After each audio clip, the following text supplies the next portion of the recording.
క్రైస్తలాడండి. ప్రభు అయిన యేసుక్రీస్తు నామములో మీకు అందరికీ ఉదయకాలపు శుభాభివందనాలు తెలియజేస్తున్నాము. ప్రతి అరుణోదయం దేవాని ముఖ దర్శనం అనే ఆధ్యాత్మిక కార్యక్రమంలో మరి అనేకమైన ఇబ్బందులు, సమస్యలు, పరిస్థితులను బట్టి నేను సమయానికి చెప్పలేకపోతున్నాను. కానీ దేవుని పరిచర్య ఆగకూడదు.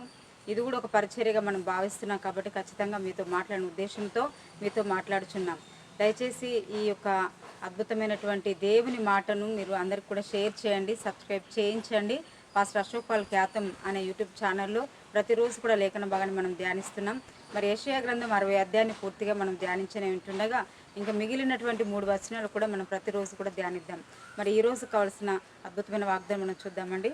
యెషయా గ్రంథం 60 అధ్యాయం 18 వచనంలో, ఇకను నీ దేశమున బలాత్కారం అను మాట వినబడదు, నీ సరిహద్దులలో పాడు అను మాట కానీ నాశనము అను మాట కానీ వినబడదు. రక్షణయే నీకు ప్రాకారములనియు ప్రఖ్యాతియే నీ గుమ్మములనియు నీవు చెప్పుకుందువు. ఆమేన్, హల్లెలూయా. మరి ఎవరో ఒకరి త్యాగం వలన కుటుంబాలు నిలబడతాయి, ఎవరో ఒకరి త్యాగం వలన సంఘాలు నిలబడతాయి, ఎవరో ఒకరి త్యాగం వలన సమాజంలో ఒక మంచి స్టేటస్, మంచి పేరు ప్రఖ్యాతులు కలుగుతాయి. అదేవిధంగా మరి దైవజనుడు మోహన్ సి లాజరస్ గారు ప్రతిరోజు కూడా ఉదయకాల వాగ్దానంలో చాలా అద్భుతమైన సందేశాలు ఇస్తూ ఉంటారు. వారిని ఇన్స్పైర్గా తీసుకొని నేను ఈ విధంగా ప్రోగ్రాం చేయాలని ఆశపడ్డాను.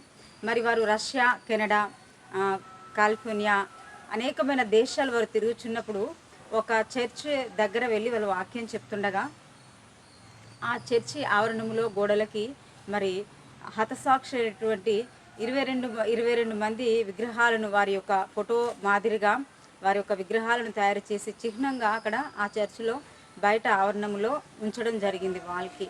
ఎందుకు అని అంటే వారిని ఎప్పుడు మర్చిపోకూడదు.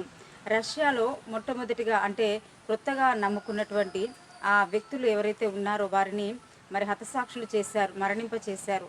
మిగతా వాళ్ళని పారిపోండి, మీరు తర్వాత మన ఇంటికి వచ్చి మన దేశానికి వచ్చి మనం బ్రతకచ్చు కానీ అని చెప్పారు. ఆ విధంగా ఉంటున్న సమయంలో ఎవరైతే మరలా సమకూర్చబడి మరలా ఆరాధనలు ప్రారంభించి మందిరాలు కట్టి ఎవరైతే మరి మిగిలి ఉన్నారో వారు వీరి యొక్క హతసాక్షులకు చిహ్నాలను గుర్తుగా పెట్టుకోవడం జరిగింది. అయితే ఇక మరి ఇప్పుడు కూడా మరి బలాత్కారం కానీ పాడు కానీ ఎప్పుడు వినబడలేదు. అలావిధంగా మిషనరీస్ జీవితంలో చూస్తే ఎంతోమంది మన కోసం త్యాగం చేశారు. విలియం కేరీ గారిని చూడండి, అనేక సార్లు బలాత్కారము తను చేస్తున్న పనుల్లో తన సరిహద్దుల్లో పాడు ఆ యొక్క మిషన్, ప్రింటింగ్ మిషన్ కాలిపోవడము, వినాశనం కలగడం ఎన్నో జరిగాయి. కానీ అతడు చేసిన త్యాగం వలన ఈరోజు మరి బైబిల్ గ్రంథం బదిలంగా ఉంటుంది, భద్రపరచబడుతుంది. అదేవిధంగా రక్షణయే మనకు ప్రాకారంగా కలుగుతున్నది. మన సరిహద్దులలో మరి నెమ్మది, మన గుమ్మంలో ప్రఖ్యాతి, అంటే మనం ఒక గుమ్మంలో నుండి బయటికి వెళుతున్నామంటే పలానా కుటుంబం అండి, పలానాటువంటి ఫ్యామిలీ అండి అని మనకు మంచి పేరు వస్తుంది. ముఖ్యంగా వీటన్నిటికి కారణం ఏంటంటే క్రీస్తు యొక్క త్యాగము అయి ఉంటున్నది, క్రీస్తు యొక్క శిలువ మరణ బలియాగం అయి ఉంటున్నది, ఆయన తిరిగి లేవడం అయి ఉంటున్నది. దీని ద్వారా కూడా మనకు రక్షణ వచ్చినది, మన ప్రాకారంలో నెమ్మది వచ్చింది, మన గుమ్మంలో ప్రఖ్యాతి, మనకు మంచి పేరు వచ్చిందంటే మొట్టమొదటి క్రీస్తుని బట్టి వచ్చిందండి.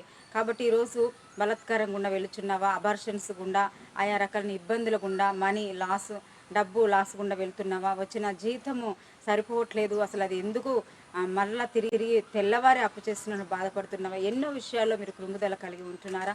బాధపడొద్దు, దేవుడు మీకు సమాధానం ఇస్తాడు.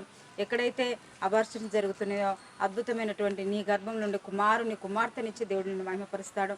ఎక్కడైతే నీ శాలరీ సరిపోవట్లేదో దాన్ని, ఆ శాపాన్ని కొట్టివేసి అక్కడ శాలరీ ఇంక్రీజ్మెంట్తో పాటుగా అది మిగిలేదుగా దేవుడు చేస్తాడు. ఇంకా అనేక విషయాలలో మనకు నెమ్మదిస్తాడు. అలాంటి కృప భాగ్యం దేవుడు మనకందరికీ అనుగ్రహించును గాక.